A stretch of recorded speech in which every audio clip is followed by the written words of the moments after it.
بەنای خدای بەخشندەی میهرەبان بینەرانی ئازیز و خۆشەویستی کەناڵی ئاسمانی پێم ئازیزانی بەرنامەی ڕچەی زانایان سەلام و میهرەبانی خدای گەورەتان لەسەر بێ. خۆشحاڵ و شادمانین کە لە ئاڵقەی شتری تازەی بەرنامەی ڕچە لە خزمەتی ئەوە ئێزیز و خۆشەویستا بینیم لە خزمەتی مامۆستای شتری ناوداری کورد شوێن پێ هەڵگرێکی ڕاستەقینە و میراتگرێکی ڕاستەقینەی پێغەمبەری خوا صلی الله عليه وسلم ئەویش ڕێزار جەنابی مامۆستا مەلا عەبدولقادری بەحرکەیە. دەخوازین کەوەی ئەزیز و خۆشەویستا دواساتی بەرنامە لەگەڵمان بن سەربردەی مامۆستایە کە نزیکی 70 دانە ساڵ لە خزمەتی مەدرسە و حوجرەی شەرعیە بووە. جا ئێمەش لە خزمەتی ئەو مامۆستا بەڕێزا بین کە لە خزمەتی شەرع و دین و زانست و عیلمەکانی خودای گەورە بووە. ئێوەی خۆشەویستا دواساتی بەرنامە لەگەڵمان بن. ژیان نامەی مامۆستا مەلا قادر بەحەرکەیی ناوی مامۆستا مەلا عەبدولقادر کوڕی سولەیمان کوڕی مەحەممەد کوڕی ئەحمەدە ناسراو بە مەلا قادر بەحەرکەیی. مامۆستا لە ساڵی 1930 لە گوندی کۆڕێ لە بنەماڵەیەکی مەلازادە لەدایک بووە. 5 کوڕ و 3 کچی هەن، زۆربەیان خوێندنیان تەواو دەکەن و کوڕە گەورەکەیشی دەبێت بە مەلا کە زۆر جێی دڵخۆشی باوکی بوو. مامۆستا 4 برای لە خۆی گەورەتری هەبوو، هەر 4یان مەلا بوون بە ناوەکانی مەلا مستەفا، مەلا عەبدوڵڵا، مەلا حەمەدەمین، مەلا عەزیز. مامۆستا مەلا قادر لە تەمەنی 12 ساڵی باوکی وەفات دەکات و ماڵەکەیان دەگوازرێتەوە بۆ گوندی بەحەرکە. لەوێ نیشتەجێ دەبێت. برا گەورەی مەلا عەبدوڵڵا دەبێتە مامۆستا و سەرپەرشتیار و ڕێنیشاندەری لە مەدرسەی بەحەرکە دەست بە خوێندن دەکات. قورئانی پیرۆز لای مەلا عەبدوڵڵا تەواو دەکات و هەندێک لە ماددە سەرەتاییەکان لەم مەدرسەیە دەخوێنێ. بە مەبەستی فەقێتی و وەرگرتنی زانستی شەرعی دەچێتە چەند مەدرسەیەک لە لای چەند مەلایەکی ناوداروانە دەخوێنێت. لەوانە مەدرسەی گوندی سێبیرانی گەورە لە لای مامۆستا مەلا عەبدولکەریم، مەدرسەی گوندی گەزنە لە لای مامۆستا مەلا ئەحمەد گەزنەیی، مەدرسەی گوندی گڕاو لە لای مامۆستا مەلا ئەبووبەکر گڕاوی. بۆ تەواوکردنی دوا ماددەکانی مەلایەتی دەگەڕێتەوە مەدرسەی بەحەرکە وەک مستەعید پەرە بە خوێندن دەدات. ئەم کتێبانە لە لای مەلا عەبدوڵڵای برای دەخوێنێت: سیوتی، کەماڵ، مختصر، جمع الجوامع، تشريع الأفلاك، فرائض الشرح المنهج، النكاح والطلاق في تحفة. لصالي 1958 بڕوانا مەیزانستی ئیجازەی مەلایەتی لە لای مەلا عەبدوڵڵای برای وەردەگرێ. لە ساڵی 1959 زاینی دەبێت بە مەلا لە بادینان لە گوندی سماقۆک سەر بە قەزای ئاکرێ. لەوێ مەدرسەی دەبێت و چەندین فەقێ لە لای دەخوێنن. لە ساڵی 1961 سەفەری حەج ئەنجام دەدات. لە ساڵی 1963 دەگوازرێتەوە بۆ گوندی خەزنەی شەمامک. لە ساڵی 1968 دەچێتە گوندی پەلاسان سوورچی. ساڵی 1969 زاینی دەگوازرێتەوە بۆ گوندی قەڵامورتگ لە بەڕانەتی. لە هەموو شوێنەکانیش مەدرسە و فەقەی بە بەردەوامی هەبووە بە یارمەتی گوندنیشینان کە زۆر یارمەتی دەربووینە بۆ مەدرسە و فەقەیان ڕاگرتووە و خزمەتیان کردوون. لە ساڵی 1974 زاینی دەگوازرێتەوە بۆ شاری هەولێر دەبێتە مەلا لە مزگەوتی شێخ مەلا ڕەشیدی کۆن لە گەڕەکی تەیراوە. لەم مزگەوتە بەدەیان فەقێ دەرسیان لەلا خوێندووە. مامۆستا لە ساڵی 1989 دەگوازرێتەوە بۆ مزگەوتی شەهید نەجمەدین لە گەڕەکی زانایانی شۆڕش. تا ساڵی 2005 خانەنیشین دەبێ لە مزگەوتی شەهید نەجمەدین کە دوا قۆناغی ژیانی بووە. بەردەوام مەدرسە و فەقەی هەبووە. کاتێ مەجلیسی فتوای باڵادا دەمەزرێت دەبێت بە ئەندامێکی کارەی ئەم مەجلیسە تا ساڵانی 2019 بەردەوام دەبێت. مامۆستا لە کۆتا ساڵی تەمەنی توانای هاتوچۆی مزگەوتی نامێنێ، بەڵام بەردەوام لە ماڵەکەی خۆی دەرسی بە فەقەیان دەگوتەوە. مامۆستا مەلا عەبدولقادر بەحەرکەیی لە 26 2020 لە تەمەنی پڕبەرەکەتی 90 ساڵی لە شاری هەولێر کۆچی دوایی دەکات و تەرمەکەی لە گۆڕستانی شێخ ئەحمەد بەخاک دەست پێردرێت.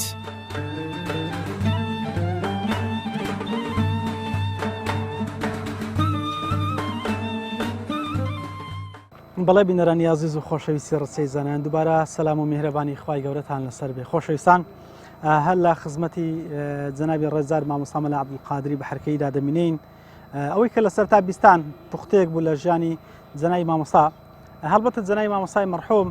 5 کوڕی هەبوون لەگەڵ 3 کچ، شکر هەمیان لە ژیاندا ماون. ئێستا ئێمە لە خزمەتی کوڕە گەورەی کە شکر بۆ خوا جەنابیشان مامۆستایە کە چۆن دەڵێ مامۆستا وزاغی شوێر نییە، ڕێزار جەنابی مامۆستا مەلا یاسین پێشنەژ و تارخوێن لە خزمەتی ئەوە زیاتر لەسەر بردەی سەرەتای ژیانی جەنابی مامۆستا ڕوودەچین و قوڵ دەبینەوە. لە دەستپێکە سپاس و ڕێز و سڵاو بنەوی ستافی ڕچەی زانایان لە خزمەتی جەنابی مامۆستای بەڕێز سەلامی خوای گەورەتان لەسەر بێ. بسم الله الرحمن الرحيم الحمد لله رب العالمين والصلاة والسلام على خير خلق محمد وعلى أجمعين. سلااو ڕێزی بێپیانم هەیە لە بۆ قەناتی پەیام بەرنامەی ڕچەی زانایان کە ئەو ماندیبوونەوە ئەزیەتیان خوارد لە ئەوەی بەشێک لە ژیانی بابم تۆمار بکەن کە لە چەند دەر ولادەتی بووە و لە چەند دەر خوێندنی کردیە و لە چەند دەر مەدرسەی هەبووە. ئینشاءڵڵا بۆتانی ڕوون دەکەمەوە. سپاس دەکەین مامۆستای بەڕێز. ئەم لە دەستپێکە دەمێ پرسیاری ئەو بکەم، طبعاً ئەو کەڵە پیاوانە، ئەو مامۆستا هەڵکەوتوانە، ئەو مامۆستا ناودارانە تا حدێک بزربوونە. جا ئێمە نیازمان وایە لە ڕچەی زانایان چۆن دەڵێ تازەیان بکەینەوە، بنەوەی تازە بیان ناسێنێ. ئەمە کەڵە پیاوی ئاوامان هەبوونە. جا لە دەستپێکە پێم بڵێ مامۆستای بەڕێز سەرەتای ڕۆشتنە بەرخوێندنی سەرەتای ڕۆژنی بەرخوێندنی لە ساری 1942 دەستی بە قورئان خوێندن کردی. قورئانی پیرۆزی لە خزمەت 12 ساران بووە لە خزمەت مامۆستا مەلا عەبدوڵڵای برا گەورەی قورئانی پیرۆزی ختم کردی. برا گەورەی خۆی بەرێ براشی مەلا بوو بەرێ باپیرم 5 کوڕی هەبوو، هەر 5 کوڕەکان مەلا بووینە. مامۆستا مەلا مستەفا، مامۆستا مەلا عەبدوڵڵای بە حەرکەی، مامۆستا مەلا محەممەد ئەمین، مامۆستا مەلا عەزیز، مامۆستا مەلا قادر. ئەوانە ئەو برایانە بەرێ تەنها ئیمام خەتیب بوونیان، ئەوانش توانێ ئەوان هەبوو جەنابی باوەک مەدرسە. بەرێ مام مەلا عەبدوڵڵا و مەشهورە کە مەدرسەی ئێستاش هەر ئەلحەمدوللا ئاوادانەوەکانی مامۆستا تاهیری. بەرێ مام مەلا مستەفاش وەختێکی مەدرسەی هەبووە. مام مەلا عەزیزیش هەم مدەڕیش بۆ مەدرسەی هەبووە. مام مەلا حەمەد ئەمیش وەختێکی مەدرسەی هەبوو. بەس پاشانەکە ئەوی کەوا بە بەردەوامی مەدرسەی ما بوویتن مامۆستا مەلا عەبدوڵڵای بە حەرکەیە. ئەوەی من لە سەرەتا بیستمان لە کۆڕێ لەدایک بووە. بەرێ لە کۆڕێ لەدایک بووە. خوێندنی بەرێ دەست پێش خوێندنەکەی لە بە حەرکەی بووە. چونکە بام لە ساری 1930 لەدایک بووە لە گوندی کۆڕێ. پاشانەکە بە حکمی مەلایەتی چەند گوندێکی دیکەشی کردیە، وەچی مامخارانە و قەفەرە و جێژنەکانە ئۆزا لە جێژنەکان وەفاتی کردی. ئەوانم پێ بڵێ پێم ینی دەستپێکی خوێندنیەوە سەرەتا باس کرد لە مامۆستا عەبدوڵڵای بەڕەحمەت. بەرێ تا کوێ ڕۆیشت لەوێ لە خزمەتی لە حەرکەی لە پاشیەوە کە قورئانی پیرۆزی ختم کرد لە خزمەت مام مەلا عەبدوڵڵا چەند کتێبێکی سەرەتایی لەکن مامۆستا مەلا جەمیلی کاوانیانی خوێندیە، وەچی ئازورمیە و بینا و عامل و جورجانی و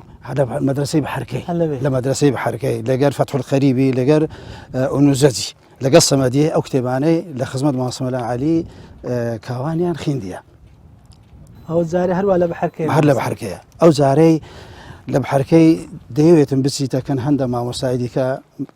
مەدرسەی دیکە هەبووینە چووە سەردانی ئەو مەدرسانەی کردیە. هیچیان کەزنەزان هەبووە لە پاش بە حەرکەی چوتە کەزنەزانی عایدی مەخموری بووە. چەند فترەی لێن دەرێمایەتەوە. ئەو جارێ چوتە گوندی کەندا لەکن مام مەلا عەزیز لە کەزنەزانی مامۆستا لەکن مامۆستا مەلا حەمەد ئەمینی سوێری مامۆستا مەلا حەمەد بەخۆی فەرمووی لەکن مامۆستا مەلا حەمەد ئەمینی سوێریم کەزنەزانی بەرێ لە کەنداری لەکن مامۆستا مەلا عەزیزی برای خوێندیە. ینی کەندار مەدرسەی لێ بوو. مەدرسەی مام مەلا عەزیز لێن دەرمەلا بۆ مەدرسەشی هەبووە. ئەو جارێ هاتیدە گوندی چەغەمیرەی مامۆستا مەلا ئەحمەدی ڕەشی بانەی مەشهور بووە. ئەوها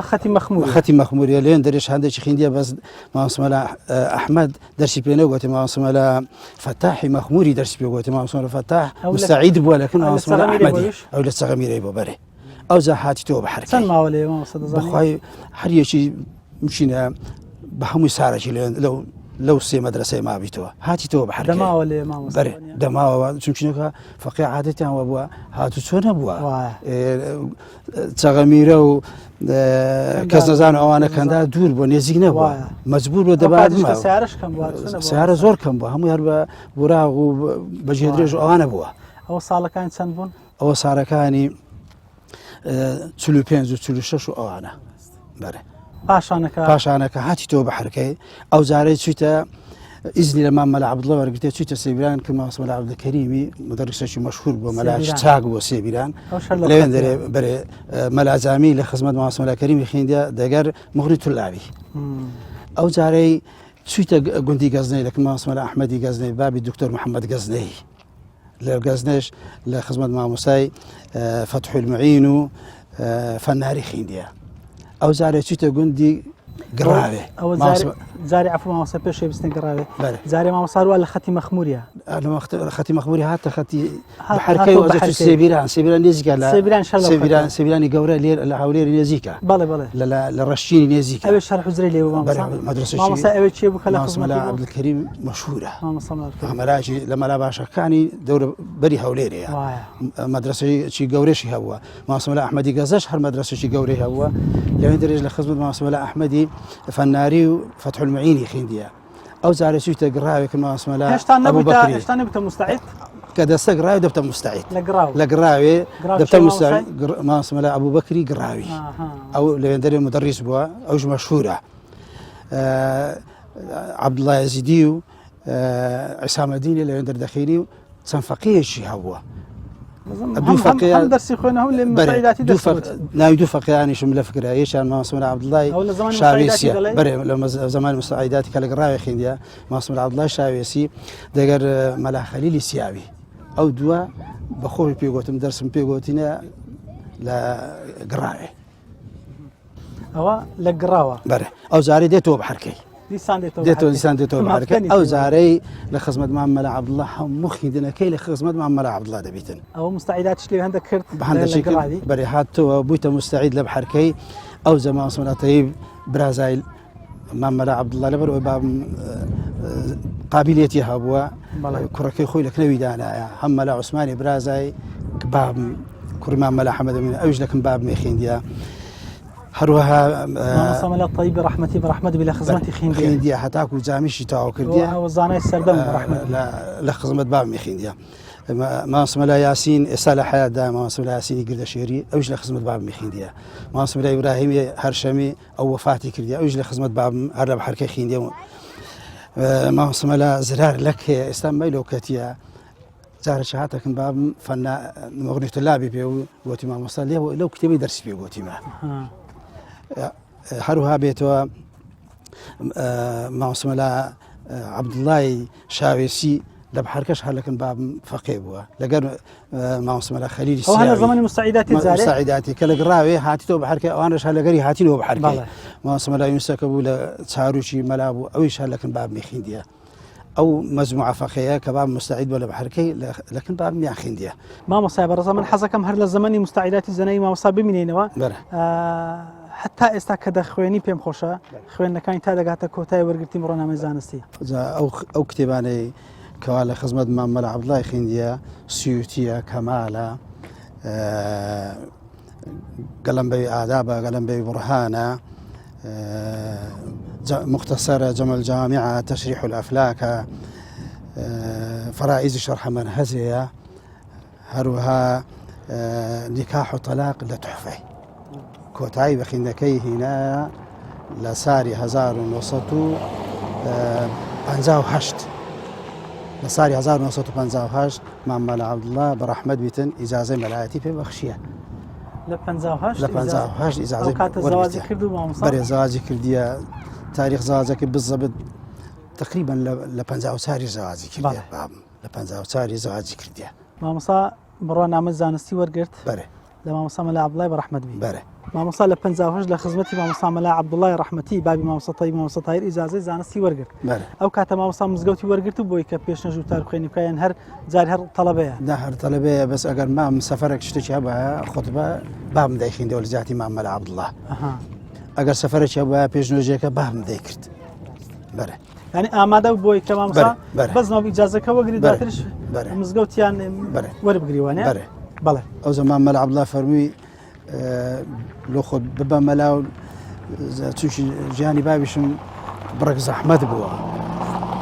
مامەد عەبدوڵڵا زۆر مساعدەی کردی و خاروانەکانی باب مساعدەی بابمیان کرد لەگەنە بابم خوێندنی پێ نەدەکرا وایە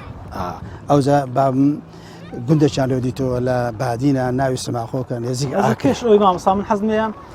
ئەو باسە هەڵگرم لە بۆ بەشی دوایمی بەرنامەی لە خزمەتی زەنای مامۆستا کە مامۆستا چۆن دەستی بە دراست کرد و مزگەوت و میحرابی وەرگرت بەڵام هەندێک سیفەت و خەسڵەتم دەیە وەکو کۆمەڵاتی لە ماڵی مامۆستا لەگەڵتان چۆن باوچێک بۆمان لە بۆ باز بکەی دواتر درێژە پێ دەی ئینشاڵڵا بابم وەسفی ناکرێتن 5 کوڕی هەبوو تەوسێ و ئامۆژگاری لە بۆ کوڕەکانی زیاتر کوڕەکانی هەمووی فێرە خوێندن کرد زۆریشی پێخۆش بە هەموو کوڕەکانی بنەمەلا بەس هەندێک سبب هاتە پێش نەکرا ئەوان ببنەمەلا زۆریشی پێخۆش بەم بمەمەلا الحەمدلله وخواتی وەرتاە بە قسمەتی کردمکەوە قیچەک لە مەلایەتی بخینم و قیچۆکە جێی بابم بگرمەوە تۆ ئینشاڵڵا خەسڵەتی مامۆستا وەکو باوک لەگەڵتانە نەسیحەت و ئامۆژگاری دائما نەسیحەتی دەکردین دائما تشجیعی دەکردین لە بۆ خوێندنێ خەمی هیچتان نەبێتن هەر شتەکە بیتن عایدی خۆمە زۆر بە سەبر و تەحەمل بوو بە تایبەتی لەگەڵ من تو کوڕە گەورە بووی لەبەر هەندیانەوە تا سلکی مەلایەتیت گرتەوە بەر واللهی لەگەڵمە زیاتر ماندی بووە هەموو جارش دەیفەرموو یاسین قەرداری منە یاسین قەرداری منە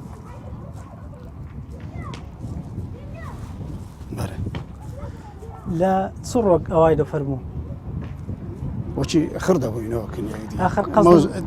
بەخۆی هەموو منداڵی قەرزاری باوچیتی بۆی کە چۆن دەڵێ باوکاتی کردیە ئەو قسەم زۆر پێخۆش ئەو قسەم زۆر پێخۆش کە دەفەرمووی یاسین قەرداری من توانیت دەو قەرزەی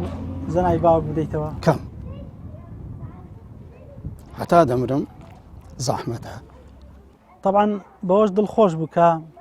لە 5 کوڕان کوڕەشی بۆتە مەلا لەبەرەوەی ئەوەی کە ئەمن بیستمان لە ژیانی مامۆستای زۆر عاشقی علم و حوزرە و فەقێ بوو کەنجی دەرسی هەبووە کەنجی دەرسی هەبووایە ئەو زەقەلبی خۆش دەبوو دڵی خۆش بۆی کە یەکێک لە کوڕەکانی پێی خۆش بوو پێی خۆش بوو زۆری پێ خۆش بوو بەس ئەمە هەر بە کەیفی نەبووی هەر بە کەیفی نەبووی ئەوەی کە ئەو دەویست ئارێ وەڵا ئەوها نەبووی پێی خۆش بوو مەژ مەسەڵ ئەمن مەدرسەکەم هەبووە فەقیم دەرس بدابانە ئەوە لۆ من ڕێک نەکرد هەنی بەخۆی چەندی پێ خۆش بوو لەگەڵ پێ بوو هێشتانەکەت چۆن دڵی دڵی ئاوی نەخواردی حەزەکەت کوڕەکە شێر لە خزمەتی فەقییانە بێ چ شتێک لە ژیان و سەربردەی زەنەی مامۆسای لە یادت مایە مامۆستا والله وچی دەرسی دەگوتەوە نەخۆش بوو تەوێ زەبحە سەدری هەبوو لە ناوەندێ دەرسی قەلبی تێک دەچوو قیچەشی ئیسراحەتەشی دەکرد دەستێکی بێری خۆ دەنا هەتاکو درەکەی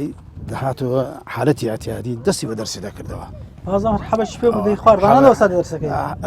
وە دەبوو نەشی دەخوارد زۆر جاران ئەم دەستم لەناو بەرچی ڕادەکرد حەبەکەم دەی نادەرێ دەستێکی ئیشارەتیشی دەدا من پێویست ناکاتن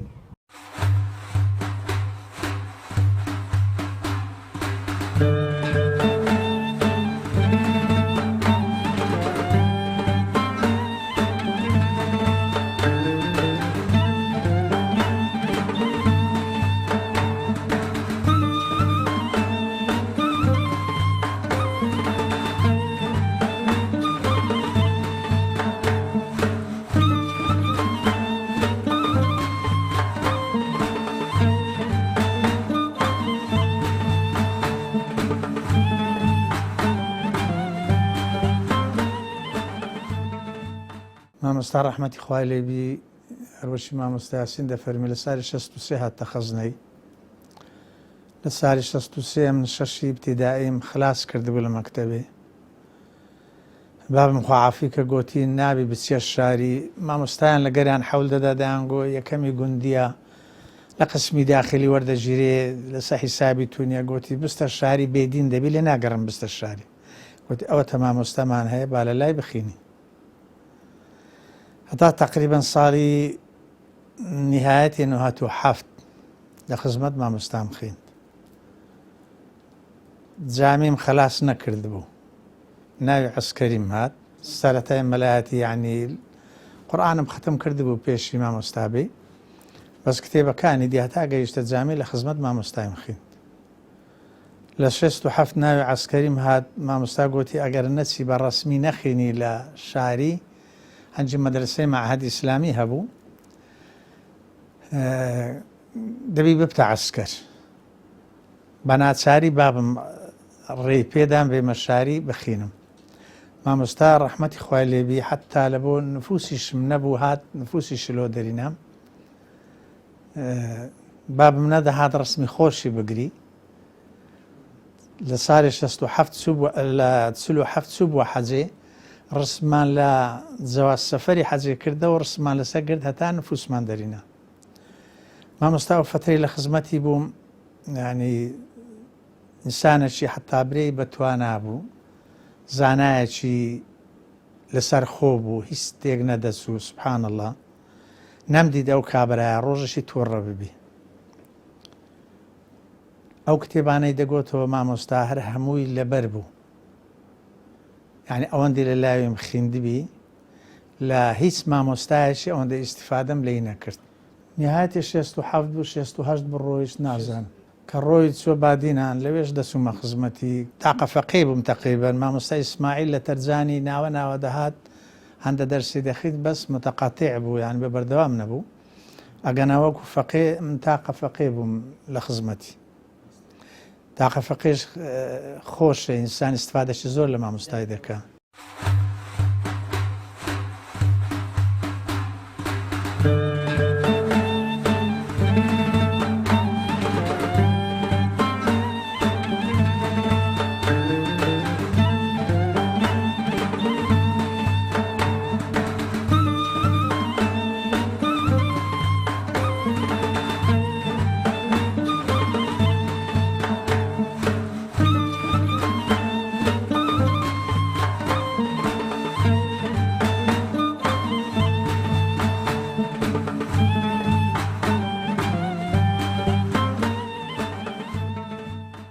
ڕێزدار جەنابی مامۆستا مەلا تاریقی بۆتانی یەکێک لە مامۆستایەکانی مجاز لە خزمەتی مامۆستای مەرحومە حتمما ساڵانێک لە خزمەتی جەنای مامۆستا بۆ سەربردەیەکی زۆری هەن لە خزمەتی مامۆستای بەڕەسەر حەزمێ سەرەتا ئەو بزانم بۆ ئاشنابوونی زیاتری بینەرانی خۆشەویست وەکوی کە لە خزمەتی جەنای مامۆستای پێناسەشی مامۆستامان لە بۆ بکە پێمانێ بناسێنێ کە مامۆستا چۆن مامۆستایە. مامۆستا عەبدولقادر بەحرکەیی من نزیکەی 4 ساڵ و 3 مانگ لە خزمەت مامۆستا بوومان. لەو 4 ساڵ و 3 مانگەیە زۆر کتێبم لە خزمەت مامۆستا خوێندووەم وەکو میناج و جامی و توحفە و تەفسیری نەسەفی و ئەلفیەی بن مالیک و زۆر کتێبی تریشم لە خزمەتی خوێندووە. لە ماوەی پێماوی جەنای مامۆستا کۆتا مامۆستا بکە ئیجازە لە خزمەتی مامۆستا من کۆتا بە شادی مامۆستا یاسینش دیارە پاشە من هیچ کەس ئیجازە لای وەرنەگرتوتەوە. من کۆتا فەقی مامۆستام کە ئیجازە مەلایەتیم لە لای وەرگرت بوێت. لە ماوەی شەرەفت ببەرکەت الحەمدولله سوپاس بۆ خوای گەورە. لە ماوەی ئەو 4 ساڵ و 3 مانگە مامۆستا بۆ یەک جار لە من تۆڕە نەبووم چکە مامۆستا کەسێکی زۆر نەرم و حەلیم بوو بە ئاسانی تۆڕە نەدەبوو. بە بەردەوام مامۆستا ڕۆژانە دەرسان دەخوێنیان دابڕان هەبوو. مامۆستا دابڕانی نەبوو لەبەر ئەوەی تەمەنی ڕۆژ بە سەفەری نەدەکرد هەر لە ماڵەکەی خۆی دەرس دەگوتەوە. من بەردەوام بووم لە خزمەتی لە ماوەی 4 ساڵ و 3 مانگ 3 ساڵ بە بەردەوامی دەرسم خوێن. ساڵەکەی 6-7 مانگ دەرسم لە مزگەوت خوێن بەڵام لە کۆتایی چوو کە مامۆستا بە تەمەندا ڕۆیشت توانای هاتنە مزگەوتی نەبوو لە ماڵەکەی خۆی دەرسی دەگوتەوە واتە من زۆربەی خوێندنەکەم لە ماڵەکەی خۆیدا بووە. لەبەرەوەی مامۆستا کاتێک کە نەخۆش بوو سیحەتی باش نەبوو دەیفەرموو سیحەت خۆشی من ئەوەی کە دەرسی بڵێمەوە واتە بەبێ دەرس نەیدەتوان ئیدارە بکاتن. کاتێک کە کوڕەکانی زۆر جاندا ئەوەت ینی پێما خۆش باوکمان ئەزیەت بخواتن دەیفەرموو کاکە واز بینن ئەمن وەڵڵا کاتێک کە دەرس ئەڵێمەوە سیحەتم خۆش ئەبێت بالضبط مامۆستا کە دەرسی ئەگوتەوە سیحەت خۆشی مامۆستا بە دەستگوتنەوە بوو کە دەرسی نەدەگوتەوە زیاتر نەخۆش دەکەوت. مامۆستا مەجلیسی مامۆستای مەجلیسی علمی مەبەستما ینی ئەو بەرەکەتێک کە دەرچی پێدەکرێت لە خزمەتی جەنای مامۆستایە ینی ستان لێ دەخیندەوە بوون منە مامۆستای دڵسۆزی حەریسی بۆن منە بەردەوامی کۆڵ نەدانی ئەو تام و چێژەی کە مامۆستا لە عیلم و عیرفانە دەیکرد ینی پێ دوایە مامۆستا بە مانای کەلیمە تێکەڵ بوو لەگەڵ ئەوەیە. مامۆستا عەبدولقادر بەڕاستی ینی دەرس و علم لەگەڵ خوێن و گیانی تێکەڵا بوو ئەم دوشتە لێک نەدەکردەوە بە هیچ شێوازێک ئەوەی کە لە مامۆستا خوێن بەڕاستی بەردەوام بوونە ینی مامۆستا ئەو هەموو تەمەنی خۆی هەموو ژیانی خۆی لە خزمەت ئیسلام بەڕێکرد هەموو ژیانی خۆی لە خزمەت فەقیه و مەلایەکان بەڕێ کرد جارێک وتم قوربان من ماوەی زۆر خەریکی ژیانی مامۆستام دەمگوت قوربان حەزم لێیە ژیانت بنووسمەوە جەنابەت چیت کردو لە ژیانی خۆت موبایلەکەم دادەناو تەزریم دەکرد دەگو کاکە تولۆ ژیانم دەنووسی ما ژیانم هەلە گفەقەمە لایەن بووە هەر لە ناحوزرێ بووە هەمووی دووبارەی هەمووی لە ناو فەقی بەڕێ کردیان بەردەوام فەقی بوو هەر دەرس گوتنەوە بووە حتا وفاتش کرد ئەو بەردەوام دەرسی دەگوتەوە دەیفەرمووت ژیانم لەو دەنووسی هەموو ژیان بەر ئەوایە ئەوە ئێستاش تەزیلەکەم ماوە لای خۆم هەڵم گرتەوە سەربەرێکی گەورەیە لە بۆ جەنابی مامۆستا طبعاً ڕچەی زانانیش لە خزمەتی مامۆستا بەڕێزانە ئێمە دەمانەوێت بەڕاستی چۆن دەڵێ ئێستا بۆن منە مامی مامۆستا تایب مامۆستا تاهیرە ئێمەمان ئەوان دەناسین لەبەرەوەی تا حدێک بۆن منە دەرکەوتون بەڵام ئەمسالی جەنابی مامۆستا عەبدولقادری چۆن دەڵێت تا حدێک شاراوەیە ئێمە لە ڕچەی زانان دەمانەوێت مامۆستانە نیشان بدەین کە ئێمە کەڵە پیاوانەمان هەبوون کاڵکەوتون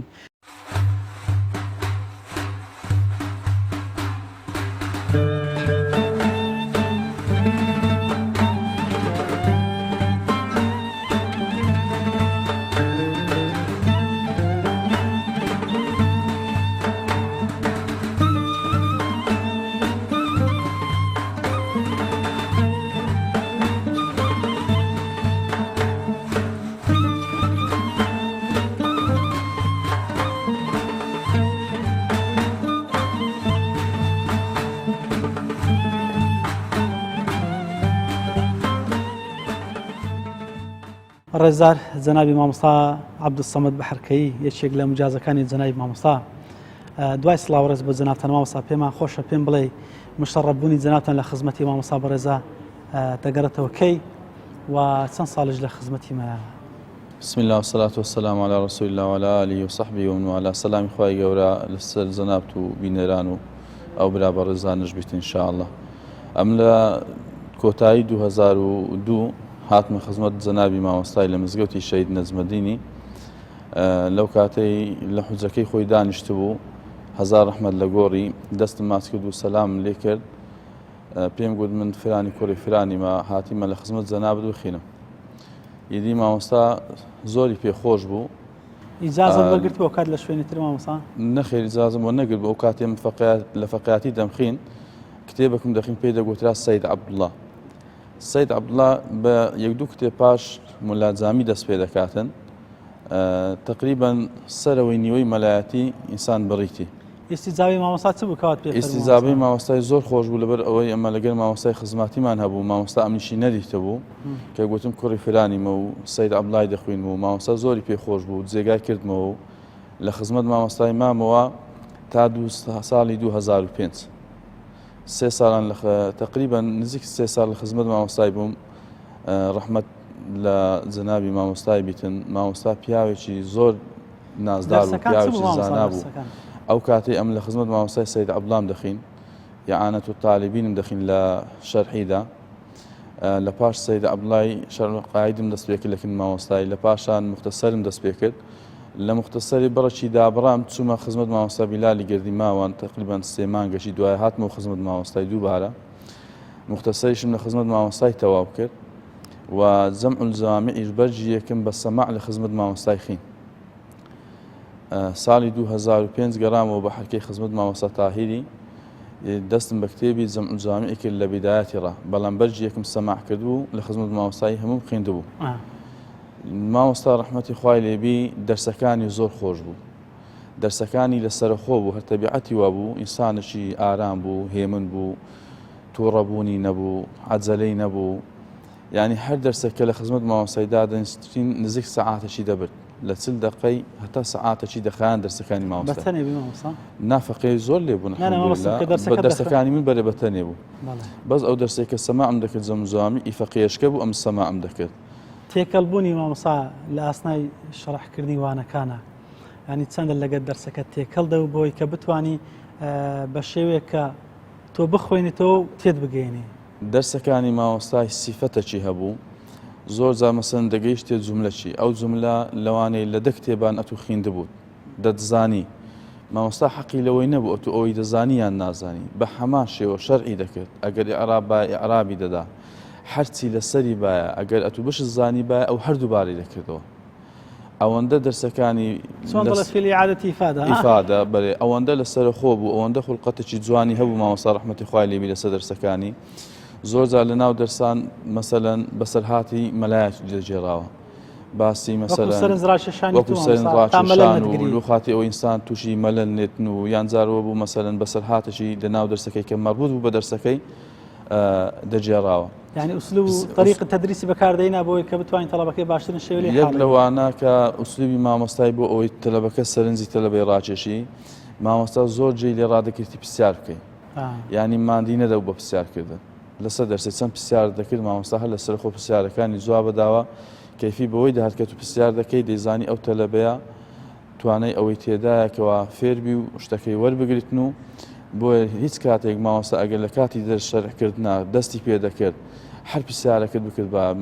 یان پرسیارەکە ئەگەر هەتا خارجیش بایە غەیر بەو مەسەلە ژۆ نەبایە مامۆستا قەت تێک نەدەچوو پرسیارەکەی جواب بەداوە. حەزی مامۆستای چ مامۆستاوی کە دەرکرد پێ دەکرد بۆی لە خزمەتی بوو حەزی مامۆستای ڕەحمەتی خوای لێبی هەمووی بەس ئەوە بوو بێتە مزگەوتێ دەرسێ برێتەوە ئەو هیوایەتی مامۆستای بوو مامۆستا بەیانیان سبەینان تقریبان وەختی پشتی ڕۆژهەلاتێ بەخۆ بە گۆپارەکەی هێدی لە ماڵی بەدەر دەکەوت و مالی تقریبان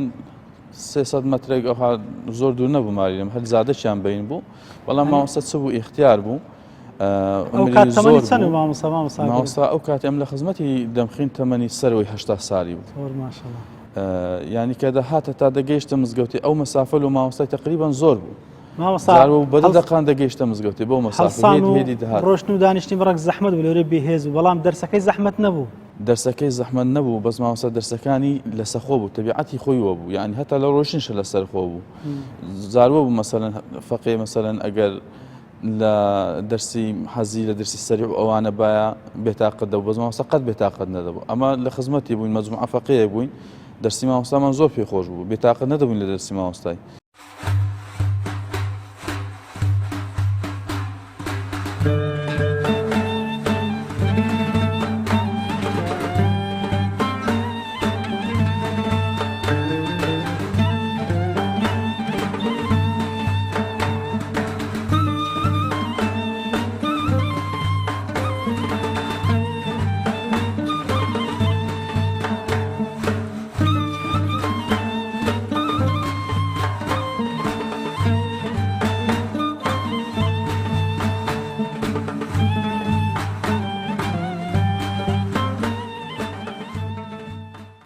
ڕێزدار جەنابی مامۆستا مەلا محەممەدی زیارەتی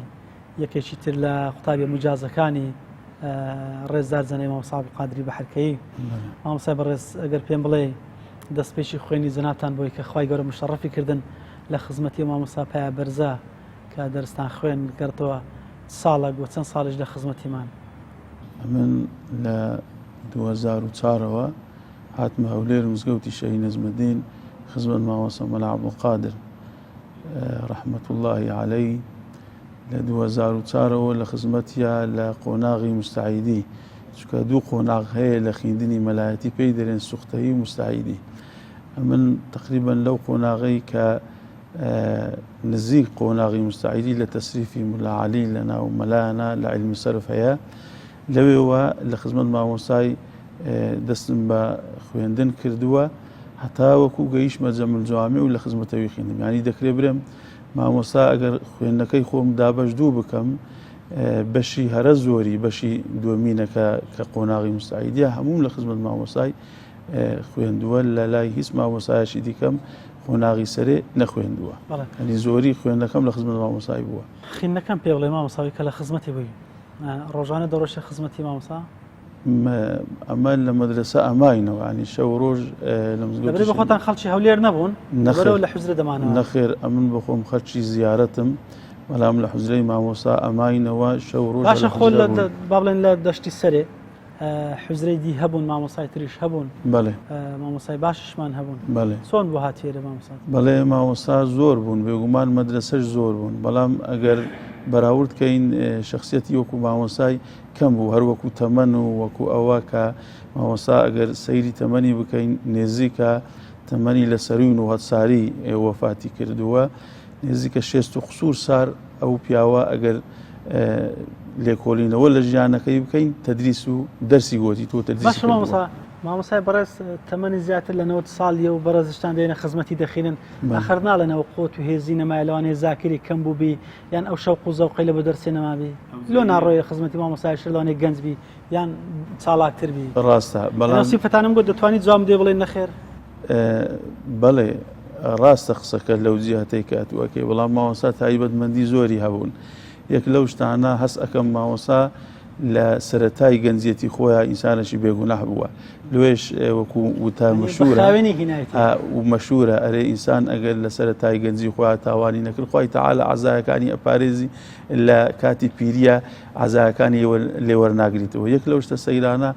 کە من خۆم زۆر پێی سەرسام بووم مامۆسا لە تەمەنی سەرووی 80 ساری هەم لە جیهەت زەین و فکرەوە ینی زەین و فکرێکی زۆر دقیقی هەبوو و هەمیش لە ڕووی چاو ینی هەستەوەریەکانی مامۆسای کزی نەکرد بوو چاوەکەی بە شێوەشی ئەو تۆکە ئەیتوانی کەوا کتابەکان بخوێنیتەوە هەتا ئەو حاشیە وردانەی کە لە تەنیشت متنەکانە لە کتابەکانە ئەکرێ بە خەتەشی زۆر ورد مامۆستا وەکو ئێمە چاوی ئەیبینی و بەرەبەرێ ینی لە سەروی 80 نزیک تەمەن 9 ساڵی مامۆستا وەکو ئێمە حاشەکانی ئەخینەوە هەتا چاوی ینی گوێشی بە هەمان شێوانی بیستنی ینی ئەتوکو قسەت ئەکرد مامۆستا لێت حالیە بوو ئیلا کۆتا تەمەنی ینی برە گوێ گیران بووە گەنا ئەو وەختە کەمە لە لامان ئەخین ینی گوێ و چاوی زۆر بە سەلامەتی خوای تەعالە هێشت بیەوە لەو تەمەنی زەکات و تەرکیزی مامۆسا هیچی نەگۆڕابی یەک لەو شتە سەیرانە زۆر زادەم گوت ئەگەر مامۆسا لە زمانی زوو هەبا زمانی کاتی کە ئەو ئیمام محەدیسانە حەدیسیان ئەنووسیەوە پێم وایە مامۆسا لە فلتەری ئەوانە دەرئەچوو لە جیهات مێشکەوە یعنی چونکو مامۆستا کە قسەی وەرئەگرت قسەکانی لەبیر نەچوو هەتا ئەو قسانەی کە کاتی مناڵی خۆیان ڕوودا و ڕوویاندا بوو لە ژیانیا زۆر بە دەقیقی ئەیگێڕاوە ناوی یەک کەسەکانی ئاهینا بێ ئەوەی هیچ کەس لەوانەی لەبیر چووبی لە یادی کردبێ ینی لەو تەمەنە پیرەی خۆیان ڕووداوەکانی ژیانی خۆی سەرەتای تەمەنی خۆیان زۆر بە وردی و دەقیقی ئەیگێڕاوە ینی حیفزێکی زۆر چاچی هەبوو.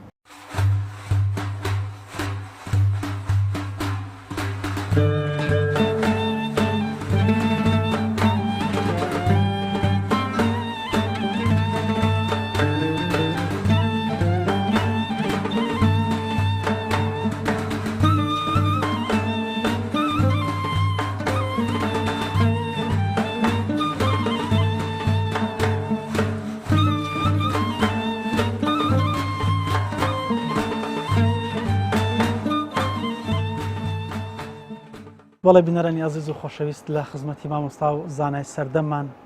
خوای گەورە تەمەنی پڕ لە خێر و بەرەکەت کە ڕێزدار جەنابی مامۆستا تاهیر کە بەڕێزان برازای جەنابی مامۆستای مەرحوومن لە خزمەتی مامۆستای بەڕێزا حتمەن لە ژیانی ئەوە هەم بەخۆی مامۆستا لە پایشی بەرزی زانستدایە و دەتوانی هەڵسەنگانێکی بواری زانستی جەنابی مامۆستامان بکە جا من حەزەکەم لە خزمەتی مامۆستا وەکوی پێناسێک کە مامۆستا بۆمان بکە مامۆستای بەڕێز سەلامی خوای گەورەت لەسەر بێ. وعليك السلام ورحمة الله وبركاته. مامۆستای بەڕێزتان لە پێگەیشی بەرزی زانستیدان شکر پێناسەیەک لە خزمەتی جەنابی مامۆستا هەم بەمە و هەمش بە بینەران بناسەنی کە ئەو مامۆستا بەڕێزە مامۆستا عەبدولقادری ڕەحمەتی چۆن مامۆستایەک بوو لە چ پێگەیشی بەرزی زانستی بوو. بسم الله الرحمن الرحيم. الحمد لله رب العالمين والصلاة والسلام على سيدنا محمد وآله وصحبه أجمعين. لا سيد الجرن ولا صحابان عند ذكر الصالحين تنزل الرحمات لدزي شين أنا كباسي بيوساك عندك رخواي قورا رحمتي خوي بس كسانة داد باريني أو أنا باسي بيوساك عندك فيم خوش ولو كباسي مام لم تامبرسي وكي يقرأ صحابان زارك سؤالي لأصحابه شكلت فرموي سألت عنها خبيرا وتي السؤال اللي كتشار زاكت فمن فقيبهم ونزدزو أغنم دخين مام ملا عبدالقادر رحمة إخوائي لبي لكن باب ميدخين لقبر مستعيدة كان بو لهنجين الراء من شارزاي خوين دنو ملايتي مام ملا عبدالقادر مام ملا عبدالقادر ملايش إساق بو يقول لملاية ساككاني كطبيعته روشتي وكو ملايا كاني بيشان بو مذهبي إمامي شافعي عقيدي إمامي أشعري پیاوەشی دلنەرم و دڵساو بوو عالمەشی گەورە بوو زۆر شارەزا بوو لەو زانستە ئیسلامیانە بە تایبەت ئەو دەرسانەی کە فەقێ دەخوێن و ئەو کتێبانەی کە منهەجی خوێندنی فەقەیانە زۆر شارەزا بوو کە دەرسی بە فەقەیان دەگوت زۆر خۆی ماندی دەکرد لە دەرسی فەقەیان ئەمن بەبیرم دێمەندار بووم تازە قورئان و خوێندبوو دەرسی بە فەقەیان دەگوت لە سبەینێڕا حتا نێورانێ جار هەبوو نێورانیش دەکەلی دەکرد ئەو فەقەیانە هەموو ئینتیزاریان دەکرد لە ئەوەی کە وەختی جەمێ بوو دەرسەکە خلاص ببی و بێ ئەوانیش بێن نانی بخۆن فەقێ و مامەستا دەرسەکە تەخیر دەبوو پێرانە دەگەیشت یعنی جەمیشی تەخیر دەکرد لەسەر دەرسدانەوەی فەقەیان هەم دەرسی فەقەیانی دەداوە مەلایەشی چاک و دڵساف بوو مامەلا عەبدولقادر ڕەحمەتی خوای لێبی پیاوەشی زۆر نەرم و حەلیم بوو ئاشتەوایی بوو دائیما حەزی لێ بوو خەرک تەبابی زۆرتری دری تەنگ دەبوو ئەگەر ویزانی باە خەرکانیان خزمان دەگەر یەکدیبینیان ناخۆشە حەولی دەدا کە چایان بکاتەوە و لە ناحیەی خوێندن و مەلایەتیش مەلایەکی زۆر چاک بوو بە تایبەت لە شەریعەت زۆر لە فقهی شافعی زۆر شارەزا بوو لە علمی مەلایەتی مامۆستا باچی نەبوو هەر علمەک بیگۆت لە علمی مەلایەتی ئەوی ڕعادەتی خوێندنی مەلایەتی بوو هەمووی شارەزا بوو باشی دەگوتەوە چاچی دەزانی مەلایەشی چاک بوو لە سەرەتای ژیانی وە لە ساری 1928 لەدایک بوو لە گوندی کۆڕێ لەوێن دەرێ مام باپیرم مەلا سولێمان خوا ئەفریقا مەلا بوو یەک دو سار پێچ و لەو کاتی مام هەر مندار بوو دو ساران بوو یان سێ ساران بوو ماری باری کرد هاتە گوندی مامخالان زراریان لەوێ باپیرم بووە مەلا مامیشم بینەچی لەوێن دەرێ لەکنەوی خوێند لەکنەوی خوێن دوای هەندێ باپیرم ڕەوانی شەوزاری کرد هاتە شەوزاری باب لەوێن دەرێ مەلا بوو ماوەیەشی لەکن مامەلا عەبدولعەزیزی دەخوێند دوای ئەوەی گەڕاوە مامخالان ئەو جارەی هاتەوە بابم هەتا هەنجی ماری هاتبووە ئێرانە بە حەرکەی لە بەحەرکەی مەدرسەی دانابوو هات لە بەحەرکەی خوێند لەکن مەلایەکی دەخوێند لەکن بابمیونە دەخوێند لەو کاتیدا مەلاکەنای مەلا جەمیل بوو ماوەیەکی لەکنەوی خوێند ئەو جارەی دیسانەی گەڕاوە مامخاران کن باپیرم بینەشی لەوێن دەرێ بوو ئەو جارەی هاتەوە بە حەرکەی ماوەشی دیکە لە بە حەرکەی بوو دەیخوێند ئەو جارەی ڕۆیەوە چۆوە کەس نەزانی مامۆستا مەلا حەمەدەمینی سوێری لەوێن دەرێ مەلا بوو لەوێن دەرێ دەخوێند ئەوزە نازانم هەر لەکن مامۆستا مەلا حەمەدەمینی دەخوێند یان لە لای مستعیدەشی دەخوێند ئەوەی بەبیرم نییە چونچی عمری من نییە و بیریشم نییە من داخوا نەم پرسیە داخۆ لەکن چێت دەخوێن لێوێن دەرێ بەران ئەوە فەرمودەی خۆیت یا من لەوین پرسیە ئەو دەیگوت لە من چوومە کەس نەزانی لە مەدرسەی مامۆستا مەلا حەمەدەمینی سوێری سەعادەتی وەها بوو هەر دەچووە مەدرسەچی دوایی ئەو مەدرسەی داهاتەوە بە حەرکەی هەموو جارێ پرسی بە بابم دەکرد بابم ئیزنی دەدا پێگیری لێ نەدەکرد برێ قوبور ناکەم بڕۆی دەیزانی هەدێتەوە دەچوە هەر جێگایەکی بینەشی لەوێن دەرێ دەبداهاتەوە بە حەرکەی لەبەرەوەی دەم اختیاری مامۆستا پرسیاری لێ دەکرد پرسی پێ دەکرد مامۆستا ئەدیکو ئەدوها بوو خاستەن برا گەورەی بوو مامۆستای بوو بەبێ پرس نەدەچوە هیچ جێگایەکی ئەدی پرسی پێ دەکرد هەموو جارێش بابم ئیزنی دەدا هەندەزار هەر نامە و چی لۆ دەنووسی جوێی لێو دەگرت کە بەستە جێگایەکەی لە دوایە دەچوو دیسانەدا دەغەتەوە ئەو جارێ لە کەس نەزانی دیسانی هاتەوە بە حەرکەی ماوەیەکی لێرەی خوێند لەکن بابم یان لەکن مستعیدەکان بوو لە دوایە جارەی چوە گوندێکی خۆشناوەتی ناوی گڕاو بوو لەوێن دەرێ مەلایەک مەلا بوو ناوی مەلا ئەووو بەکر بوو ماوەیەشی دی لەوێن دەرێ بوو دیسانی هاتەوە بە حەرکەی هاتەوەکن بابم ئەو جارەی مامۆستا داتەوە بە حەرکەی دەماوە یان بەس لە بۆ دەماوە ماوەشی زۆر دەماوە ماوەشی دی دەماوە دوای لە دوای عەدەدی فەقیان وهایە عەزیان لێیە لە زۆر مەدرسان بخوێن و دەرسی لەکن زۆر مەلایەن وەربگرن و فەقیاتی ئەوها خۆشترە کە لە زۆر زیان بڕوە ئیلا لێرانە بی عەزی لێ نەبوو لەبەر هەندێ بابیشم ئیزنی دەدا ئەو جارەی چووە باقرتی قەرازی پشت مەغموری لەوێن دەرێ باپیری من بابی داکم مەلا ئەحمەدی ئاشۆکانی مامێ مام مەلا عەبدولقادر بوو سوێ لەکنەوی ماوەیەشی لەکنەوی خوێند زۆر وەسفی باپیرمی دەکرد مام مەلا عەبدولقادر دەیگوت پیاوەشی زۆر بەدین بۆ دەرسی بەمە دەگوت لە کاتی دەرس خوێندنێ عادەت وها بوو فەقێبەی نابین مەلا ئیسراحەتی دەکرد فترەی دەرسیان دەگوتێ لەو بینیش هەر عیبادەت و تاعەتی دەکرد دلائلی دەخوێندەوە دلائل هەموو سەلاوات لەسەر پێغەمبەری صلی الله عليه وسلم یعنی ئیسراحەتەکەی بە سەلاوات لەسەر پێغەمبەری بوو صلی الله عليه وسلم لە زاماوەیەکیش لەکن باپیرم مەلا ئەحمەدی خوێندمان مەلا عەبدولقادر لەو خوێندنی زۆر مرتاح بوو زیاتر لە هەمان بەحسی دەکرد کە دری پێخۆش بوو بۆ خوێندنەی ڕازی بوو لە مامۆستای خۆی لە مامۆستایەکانیش لە هەمان ڕازی بوو ئەو جارێ هاتەوە تقریبا نهایی بوو نەچوە سزێگایشی دی بە تەواوەتی قراری کرد لێرانە لەم ئەرکەی لە دەرسەکانی کۆتایی مەلایەتی بوو لەکن بابم کۆتایی نەبوو تقریبا ناوەڕاز بوو مستعیداتی گەورە دێرینە شەرع شەمسی لە کتێبی شەرع شەمسی ڕا ئەو جارەی دەستی پێکرد کتێبی شەرع شەمسی کتێبی علمی منطقات جەمع الجوامع ئوسول الفقه ئەوانەی هەمووی لەکن بابم خوێند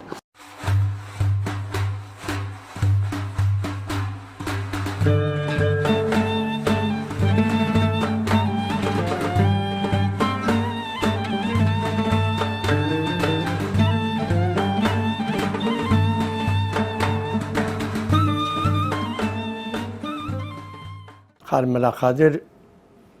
کە ناوی مەلا قادری کوڕی حاجی مەلا سولەیمانی بوو کە قەدیم بە ئاشۆکەیی مەشهورن ئەوانە ئەمن هەر لە منداری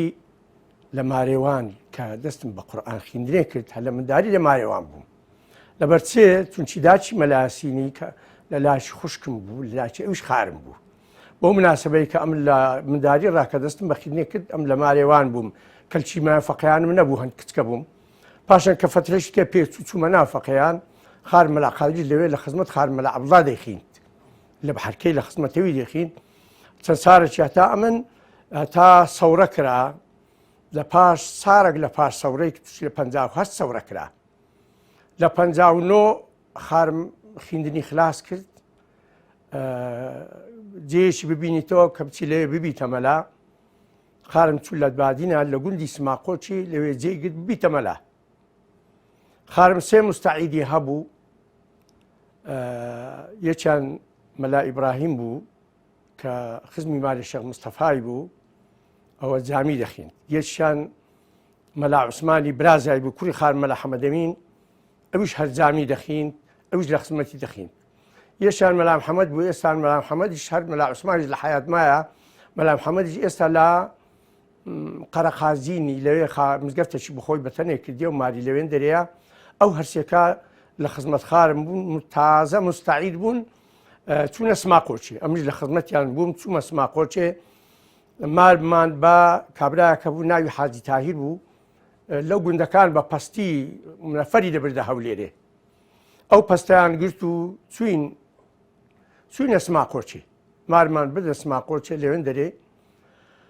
خارم جێی گرت و فترەشی لە هەر تقریبان ماری لە حساب بکە لە مزگەفت و فەقێ و هەموو جێ لەوێ لە مزگەفتی بوون مارە خارم لەجێکی تازە ئەوان مەلاو شتیان نەدید بوو خارم ئەوەل مەلا بوو لەوێن دەرێکە بیتە مەلا و فەقەیان هەر نەبوو ئەمە چوین ئەوەل جار بووینە فەقێ لەوێن دەرێ ئەوجا فەقەیاتیمان وەچی فەقەیاتی بە حەرکەی دامەزران هەرچەندە لەوێ لە بادینان ئەو عادەتە نەبوو بەسەر بەڵام ئەو عادەتە ئەمە لەوێ عینەن عادەتی بە حەرکەمان فەلۆ فەقەیاتی دامەزران بەلێ یەکەم جار ئەو مەدرسەی کردەوەمە پێشتر پێم وێ هەر مەلاشیان نەبوو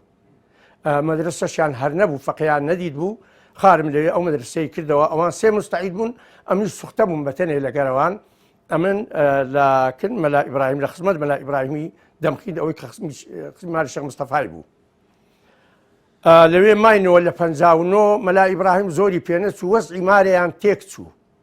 هەستا وازی لە خینێ هینیا گەڕاوە چۆوە گوندەکەی خۆیان ماوە مەلا عوسمان و مەلا محەممەد لەوێ لە خزمەت خارمیان دەخین ئەمەش لەوێن دەرێبوون تقریبان هەتا 63 ئەوها 63 وەزعی ئەو گوندەی تێک چوو وەزعەکە ناخۆش بوو خارم هەستا لەوێن دەرێ باری کرد هاتا خەزنەی خزنە و تەرجانی ئەمارم لێ نەبوو ئەمارم لە گوندی برایمە لە چبوونێزیی ئێرانەیە ئەم بەس بە فەقەیاتی بوو لەگەڵ خزمەت خارم سومێن دەرێ فەقەیەکان ڕۆیشتن و خارم چوە خەزنەی فترەی لە خزمەت خارمم بخین لە خەزنەی ئیزهارم دەخین هە لەگەرەوە هاتم فەقەیەکان ڕۆیشتن لە خەزنەی گوتیان ئەوانە وەختی خۆی حاجی جەمیلی خەزنەی لەگەر فەقەیان هەندێک فەقەیان هەبوو وەختی خۆی لەگەوان نازانم کێشیان لێ پەیدا بۆ چێ فەقەیان ڕناگرن فترەك مامەوە ئەمن بەتەنێ لە خزمەت خارم مامەوە مەلا عەزیز هەبوو لە خەزنەی ئێستا مەلا عەزیز ڕئیسی وزرەی فتوایە لە هەولێرێ ئەوەش هەر خیندی هەندێکی لەکنە من داخین تازە دەستی بە فەزڵ قەریبە کرد و دوای لەکن خارمەلاقی خادری خوێند و کەش یەکش کەس فەقەیەک هەبوو لە تەرزانی ڕادەهاتە خەزنەی ئەویش دەهات دەرسی دەخیند هەروەها بەس بە فەقەیاتی کەس دەوێ نەبوو.